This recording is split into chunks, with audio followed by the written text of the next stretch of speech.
Terima kasih Anda masih bersama kami di Kompas Petang, saya Cynthia Rompas. Saudara, usai menerima abolisi, Thomas Lembong melalui kuasa hukumnya melaporkan Majelis Hakim yang menyidangkan perkaranya ke Badan Pengawasan Mahkamah Agung dan Komisi Yudisial. Laporan ini dilakukan pihak Tom Lembong karena menduga ada pelanggaran etik dalam proses persidangan dalam kasus yang dihadapi Tom Lembong. Meski sudah mendapatkan pembebasan melalui abolisi, menurut kuasa hukum laporan ini dilakukan untuk memastikan proses peradilan dijalankan secara adil dan profesional, serta ada perbaikan proses penegakan hukum di Indonesia. Akhirnya bebas. Bahwa saya kembali dengan semangat yang tidak retak lagi patah. 1 Agustus lalu, mantan Menteri Perdagangan Thomas Trikasih Lembong resmi mendapat abolisi dari Presiden Prabowo Subianto. Tom Lembong bebas dari rumah tahanan Cipinang, Jakarta Timur pada Jumat malam sekitar pukul 22.06 WIB. Selain mengucapkan terima kasih kepada Presiden Prabowo Subianto dan DPR RI, Tom menyatakan pemberian abolisi dari Presiden Prabowo tak hanya membebaskan dirinya secara fisik, tetapi juga memulihkan nama baik dan kehormatannya. Saya juga ingin mengucapkan terima kasih yang sebesar-besarnya kepada Presiden Republik Indonesia, Bapak Prabowo Subianto, bersama atas pemberian abolisi, serta kepada pimpinan serta anggota Dewan Perwakilan Rakyat atas pertimbangan dan persetujuannya. Keputusan ini bukan hanya membebaskan saya secara fisik, tetapi juga memulihkan nama baik saya dan kehormatan saya sebagai seorang warga negara. Saya tahu keputusan ini tidak mudah dan saya menghormatinya sebagai sebuah keputusan konstitusional yang lahir dari pertimbangan yang mendalam. Sebelumnya, Kejagung secara resmi menetapkan Menteri Perdagangan periode 2015-2016 Thomas Lembong sebagai tersangka dan langsung ditahan pada 29 Oktober 2024 lalu. Tom diduga menyalahgunakan wewenang saat menjabat sebagai Menteri Perdagangan dengan memberikan persetujuan impor gula kristal mentah kepada pihak swasta untuk diolah menjadi gula kristal putih. Tom divonis penjara 4 tahun 6 bulan penjara pada 18 Juli lalu.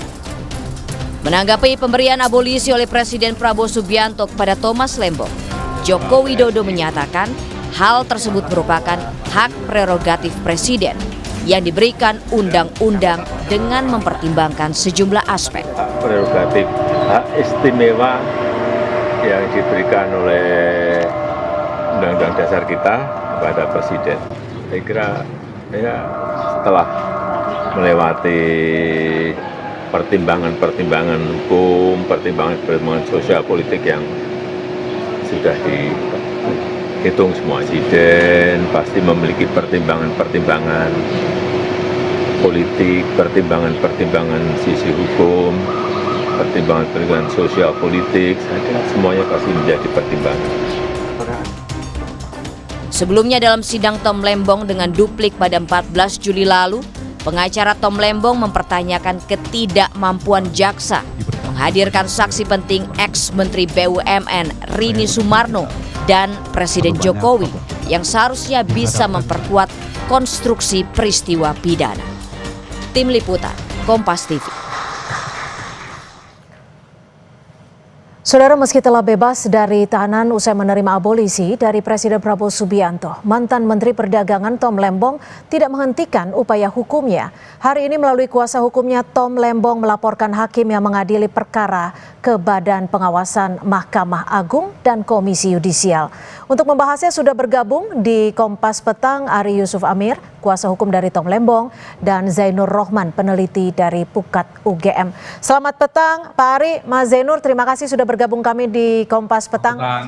Baik, saya langsung ke Pak Ari. Pak Ari, dari tujuan laporan ini apa dan laporan ini sudah masuk kemana saja?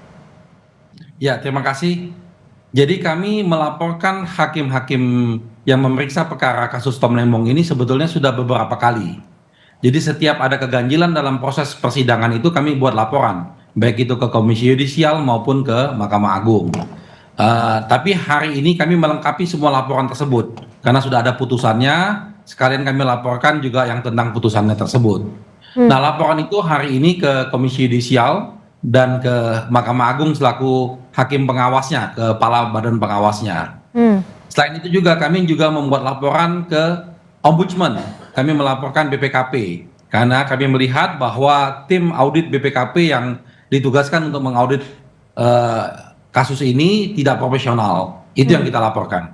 Oke, yang dilaporkan apakah majelis hakim atau ada hakim tertentu? Kami laporkan keseluruhannya. Karena dalam setiap keganjilan kami sudah buat laporan untuk sebuah majelisnya. Misalnya dulu kami melaporkan tentang diizinkannya Rini Sumarno untuk dibacakan dalam persidangan. Padahal itu melanggar KUHAP. Itu juga sudah kami laporkan. Kami juga pernah melaporkan tentang bagaimana hakim menyita barang bukti ketika persidangan masih berlangsung. Bahwa penyidikan sudah selesai tapi kok barang buktinya disita. Dan sebetulnya ini terbukti sekarang dengan putusan hakim. Misalnya Rini Sumarno diakui oleh hakim bahwa memang tidak tepat mendengarkan penjelasan Rini Sumarno tanpa kehadirannya. Diakui oleh majelis hakim. Lalu juga termasuk barang bukti yang disita. Barang bukti yang disita itu sudah tidak lagi proses penyidikan tapi kok masih disita. Itu juga diakui oleh hakim, malah dikembalikan barang bukti tersebut. Nah, hal-hal ini secara lengkap kami lengkapin semua sampai kepada putusan. Misalnya kaitan dengan putusan, kami tidak membicarakan tentang materi putusannya, tetapi tentang ketidakprofesionalan dalam membuat putusan. Oke, baik. Nah, putusan, ya. Mas Zainur, kalau ini disebutkan laporan karena ketidakprofesionalan hakim, ini nanti masuknya benar-benar akan ke etik atau bisa menyasar dalam unsur pidana? Ya, etik ya wilayahnya ya. Jadi hakim harus bertindak berperilaku sebagaimana kode etik dan pedoman perilaku hakim. Hakim tidak boleh keluar dari kode etik. Jika para pihak melihat adanya bentuk-bentuk pelanggaran kode etik yang dilakukan oleh hakim, maka sudah tepat ketika melakukan pelaporan terhadap Komisi Yudisial maupun Bawas RI. Nanti KY dan Bawas akan melakukan pemeriksaan, akan melakukan penilaian apakah laporan tersebut berdasar atau tidak. Tetapi kalau pidana tentu itu sama sekali tidak. Dan ingat bahwa ini adalah satu proses etik yang tidak akan berpengaruh terhadap substansi perkaranya. Ketika perkara ini diabolisi, artinya dihentikan proses penuntutannya, ya, maka tidak ada upaya hukum yang bisa ditempuh untuk memperbaiki putusan terdahulu. Dalam hal ini adalah putusan di pengadilan negeri. Sehingga sekarang fokusnya adalah apakah betul ya dugaan adanya pelanggaran kode etik yang dilakukan oleh hakim itu benar terjadi. Misalnya apakah hakim berperilaku tidak adil, apakah hakim unprofessional conduct melakukan tindakan yang tidak profesional, yang ukuran-ukurannya itu sudah dibakukan di dalam kode etik dan pedoman perilaku hakim. Bawas dan KY sudah punya alat ukur yang mendetailkan kode etik ini sehingga masing-masing apa yang dituduhkan oleh pelapor itu nanti akan dapat dinilai dengan tepat. Ya, Pak Ari, kalau ini kita bahas soal bahasa awamnya ya, bahasa sederhananya. Pak Tom Lembong sudah menerima pembebasan abolisi dari Presiden Prabowo Subianto. Ini artinya kan tujuan utamanya sudah bisa dikatakan selesai. Lalu mengapa laporan ini tetap dilakukan? Motivasi atau dasar apa yang menjadi alasan utama? Ya, terima kasih Cynthia. Jadi memang Pak Tom itu kan ditahan selama 9 bulan lamanya. Ya. Nah, bagi beliau itu beliau tidak ada dendam sama sekali. Beliau ikhlas terhadap proses tersebut. Namun persoalannya, para penegak hukum kita yang tidak profesional, penegak hukum kita yang menegakkan hukum secara serampangan, melakukan kriminalisasi dan lain-lain itu harus diperbaikin. Karena kalau kita biarkan, kasihan nanti akan terkena ke orang yang lain. Nah, dalam hal ini kami fokus dulu kepada majelis hakimnya. Tadi yang seperti dikatakan oleh Pak Zainal sudah tepat sekali, kami hanya fokus kepada tentang keproporsionalannya. Jadi hakim itu diatur oleh KUHAP dalam melaksanakan persidangan. Dan tentunya ini ada kaidah-kaidahnya.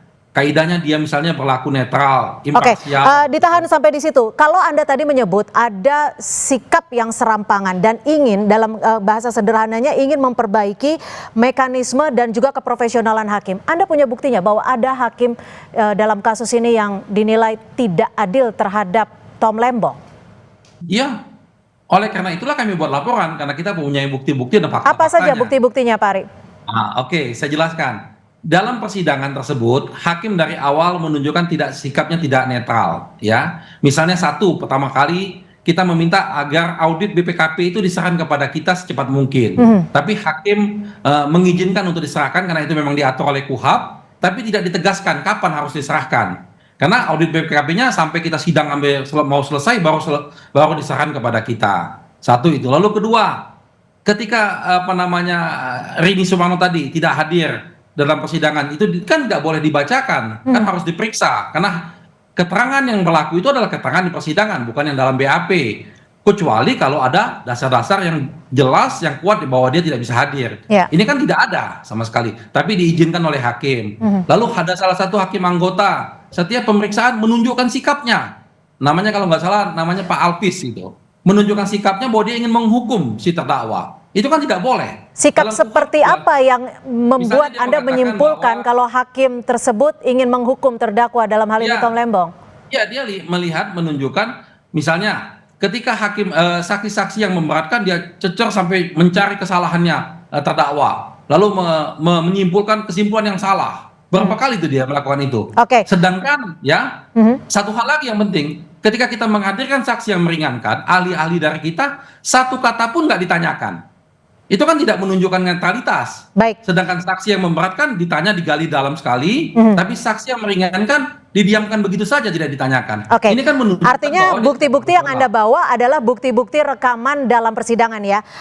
Mas Zainur, kalau melihat bukti-bukti dan fakta-fakta di persidangan ini, apakah laporan ini kuat dasarnya dan bisa masuk ataupun bisa diterima baik itu oleh Ombudsman, KY dan juga Bawas MA?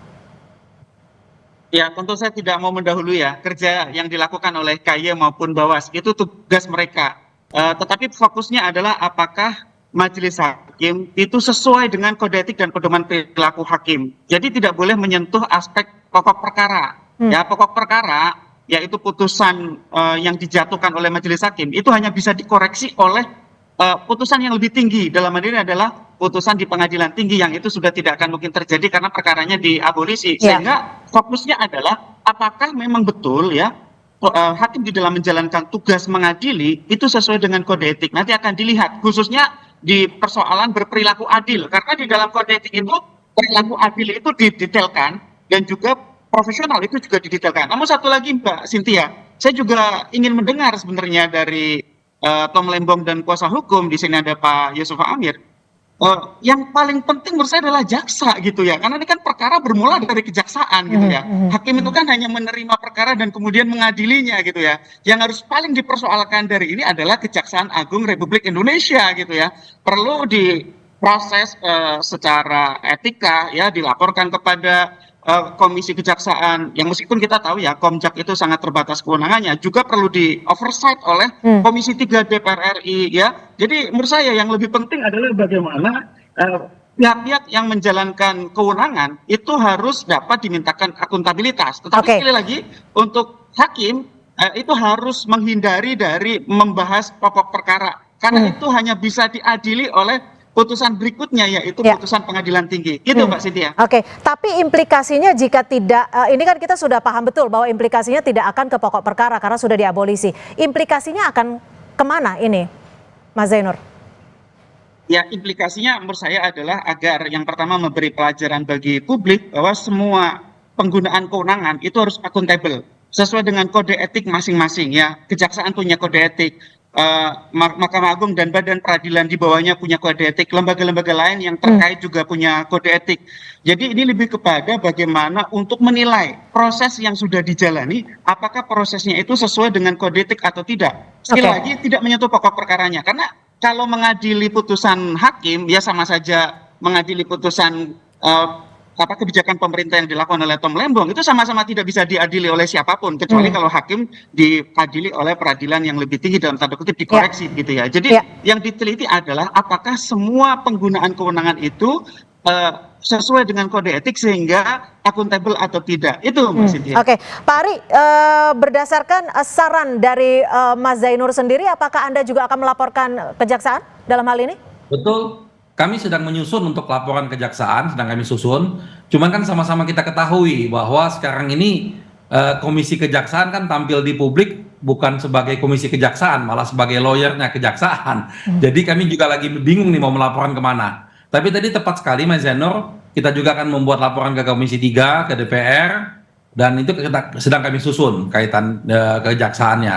Karena tujuannya adalah bukan untuk balas dendam, tujuannya adalah untuk evaluasi, untuk pembenahan, untuk perbaikan agar supaya ini jangan terulang lagi.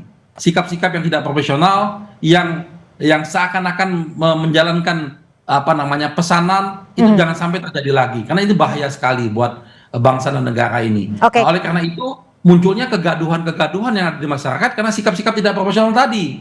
Misalnya contoh ya, kita tidak masuk kepada materinya. Contoh yang sangat mudah dilihat, putusan hakim menyebutkan tentang adanya ekonomi kapitalis. Padahal selama pada persidangan tidak pernah dibahas itu ekonomi kapitalis. Tiba-tiba muncul kalimat itu. Nah ini kan harusnya KY atau Bawas bisa menanyakan, kenapa kamu bisa masukkan kalimat ini? Dari mana dasarnya? Nah sehingga ke depan hakim-hakim menangani perkara, apalagi perkara yang menarik perhatian seperti ini, dipilih hakim-hakim yang mempunyai kemampuan dan punya integritas. Karena kalau hakim-hakim sembarangan, konon kabarnya kami mendapat informasi ini juga kami lagi cek kebenarannya. Beberapa hakim itu tidak memiliki SK sebagai hakim tipikor. Dia baru memiliki SK sebagai hakim tipikor menjelang putusan. Hakim yang mana nih? Kalau benar itu seperti itu. Hakim yang mana tidak memiliki SK? Bagaimana? Hakim yang mana yang tidak memiliki SK? Yang memeriksa perkara ini, ya kami mendapat informasi dari dalam. Ini kami lagi cek kebenarannya.